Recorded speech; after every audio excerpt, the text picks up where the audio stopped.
বললেন, ইয়া রাসূলুল্লাহ আউসিনি, হে মুহাম্মদ সাল্লাল্লাহু আলাইহি ওয়াসাল্লাম, যেহেতু আমি ইয়ামান কান্ট্রিতে বয়ান করার জন্য যাব, মেহেরবানি করে আপনি আমাকে কিছু নসিহত, কিছু নিয়ম 60 মিনিটে আমাকে বলে দেন। এবার আল্লাহর হাবিব বলেন, ক্বালা নবিয়্যু সাল্লাল্লাহু আলাইহি ওয়াসাল্লাম, আখলিস দীনাকা ইয়াকফিকাল আমালুল কলিল। আল্লাহর নবী বলেন, ও দুনিয়ার উম্মতেরা রে, বিশেষ করে আমি মুআজ বিন জাবাল তোমাকে বলতেছি, একটু লক্ষ্য করে শোনো। আখলিস দীনাকা ইয়াকফিকাল আমালুল কলিল। আগে হে মুআজ, তুমি তোমার দ্বীনকে খাঁটি করো, তোমার ঈমানকে খাঁটি করো, তুমি তোমার দ্বীনকে খাঁটি করো, তাহলে তুমি অল্প আমল যদি করো, অল্প আমল করলেই তুমি নাজাতের জন্য তুমি মুক্তি পেয়ে যাবে। সুবহানাল্লাহ, আলহামদুলিল্লাহ। আল্লাহ পাকের মেহেরবান, বাংলাদেশ বন্দরনগর চট্টগ্রাম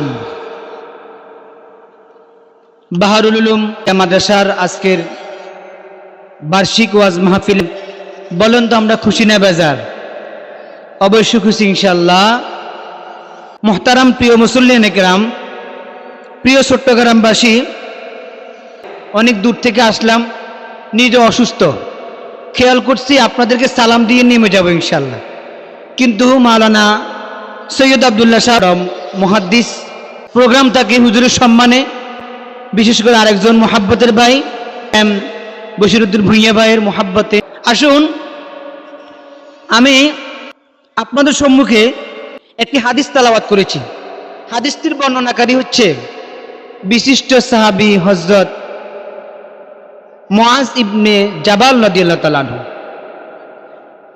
আল্লাহর হাবিব মুহাম্মদ সাল্লাল্লাহু আলাইহি সাল্লাম মুআজ বিন জাবাল রাদিয়াল্লাহু তাআলা আনহুকে বলতেছেন, হে মুআজ বিন জাবাল, তুমি এই মুহূর্তে ইয়ামান একটি কান্ট্রি আছে, সেখানে তুমি যাও, সেখানে মানুষগুলো দিনহারা, ধর্মহারা, মানুষ ইসলাম বুঝে না, মানুষ খুন খারাপি করে, অন্য কর্মকাণ্ডগুলা করে।